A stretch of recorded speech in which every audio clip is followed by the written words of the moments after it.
Today we're going to learn how to solve quadratic equations by completing the square. So yesterday we learned how to complete the square. We learned how to figure out what value of c would make the trinomial a perfect square. All right, so for example, what we did is we said, okay, x squared plus 8x plus blank, what would make this a perfect square trinomial? Well, remember, if you take half of the middle term b and then you square that value, you will get the c value that makes it a perfect square trinomial. That's what we learned yesterday. What we're going to do now is take that skill that we learned from yesterday, and we're actually going to use it to solve a quadratic equation. Now, if I take a look at this quadratic equation here, you know, it's set equal to 0. It's nice. It's in standard form. So normally what we would do is we would try to factor it using maybe GCF, dots, diamond method, even headphones method if necessary. The problem with this is that it doesn't actually factor. If you were to do diamond, you would want to find two numbers that would multiply to 1 but add to 6. The only numbers that multiply to 1 are 1 and 1, and that won't actually add to 6. So it doesn't work. So this is what we call not factorable. Right, there is no GCF. It's not dots because it's not 2 terms, it's 3 terms. It's a trinomial. And we would not have to use headphones because we don't have a coefficient in front of the x squared other than 1. So we have to kind of say, all right, well, I can't solve this unless I use another method. So this method is what we call completing the square. All right, when we solve quadratics that are not factorable, we end up getting irrational numbers as our answers rather than rational nice answers that we've been getting. We've been getting like positive and negative integers for the most part, or fractions. Those are all rational numbers. Here, we're not going to get those type of answers. We're going to probably get irrational numbers if we cannot factor it, and that's okay. So what we'll do is we'll talk about the exact values of those irrational answers and then the approximate values of those irrational answers. All right, so first let's go to the process of solving it. All right, so step 1, we have to make sure that a, or the number in front of x squared, is a 1. It is here, and it will be for this lesson. I will teach you in a future lesson how to deal with it if there's a number other than 1 in front of x squared. What you need to do next is move the constant term to the right-hand side, to the other side of the equation. So it's actually different from what we're used to. We're used to moving everything to the left side, setting it equal to 0. When completing the square, we actually want to move the constant. So let's write that down. Step 1, move the constant to the right. So I do that using inverse operations. My constant is 1. That has no variable, so I'm going to do a -1 to both sides to move it. It moves it from here and it pushes it there. All right, so I'm left with x squared plus 6x. I'm going to leave some space here. You'll see why in a minute.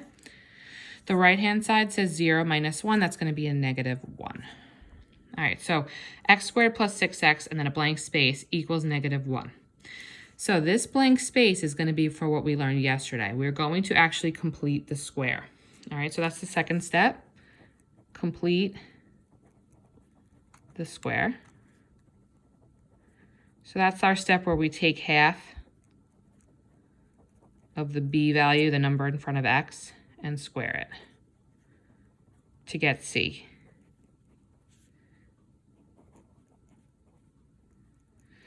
And that's where what goes in our blank space. So half of 6. So half of 6 would be 3.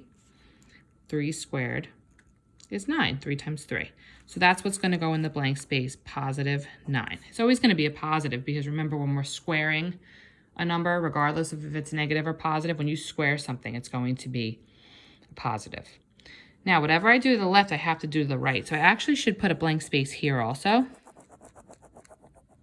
and add 9 to that side as well. All right, so I'm going to include that as part of my step and add to both sides.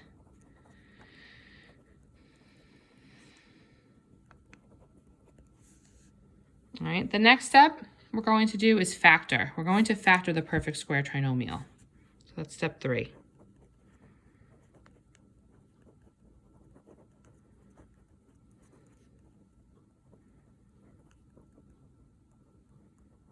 So now we can factor this because it's a perfect square trinomial. If I do my diamond, I have 9 and 6. What adds to 6 and multiplies to 9? 3 and 3.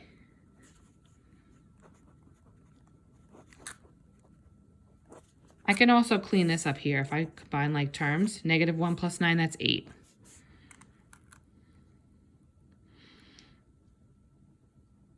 Now, notice here again that they're going to be two trinomials that are binomials that are the same.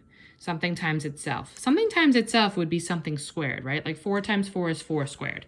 5 times 5 is 5 squared. So x plus 3 times x plus 3, I can rewrite it as x plus 3 squared. So I'm going to take a minute to rewrite that.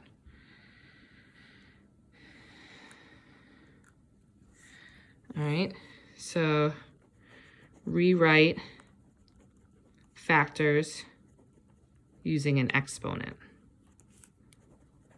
So that's like squared. And then we're going to solve for x. How do we solve for x? Well, first we have to get rid of the square. The opposite of squaring something would be to square root both sides. All right, so that's going to be our first step, square root and isolate variable. And that's our last step. All right, so now if I square root this side and I undo the square there, I'm left with x plus 3. Now I have to square root the other side too. Now I end up getting the square root of 8, but if you think about it, every number has a positive and negative square root. Let's say you're doing the square root of 9. All right, let's just do that on the side.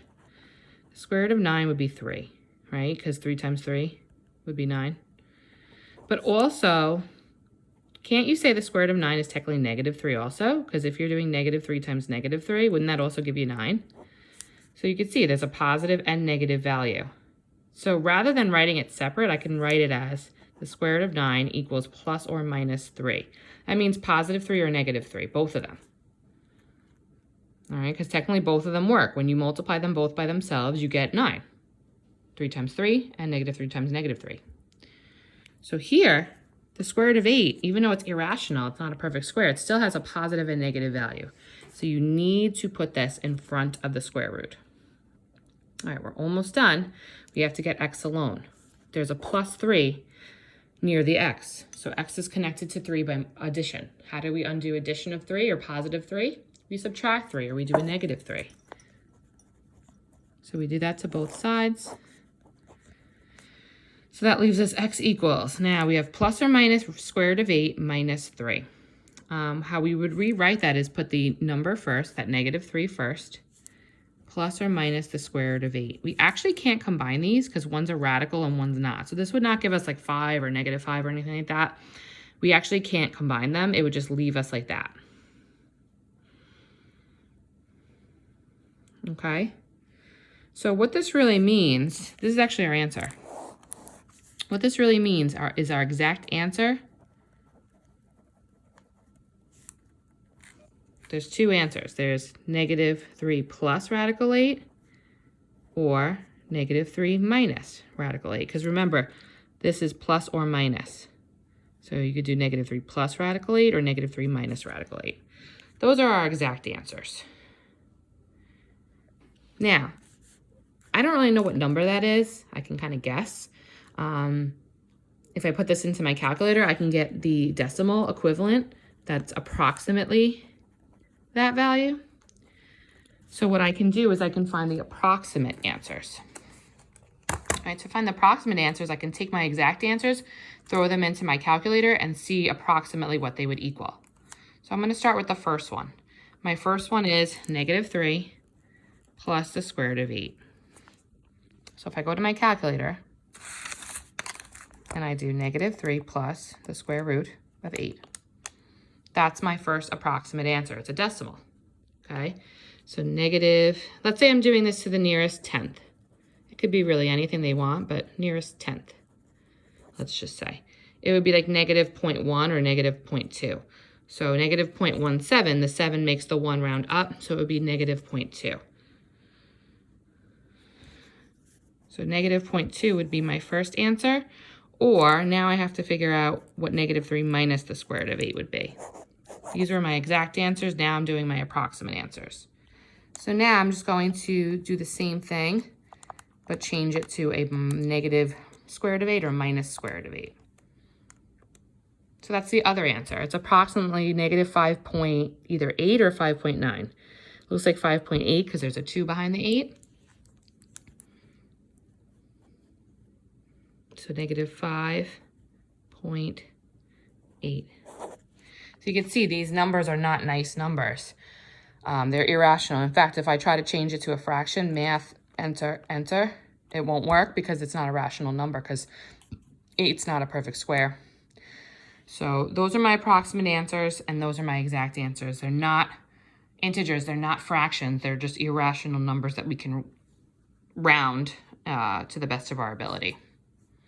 All right, so that's how we solve these type of quadratic equations using completing the square.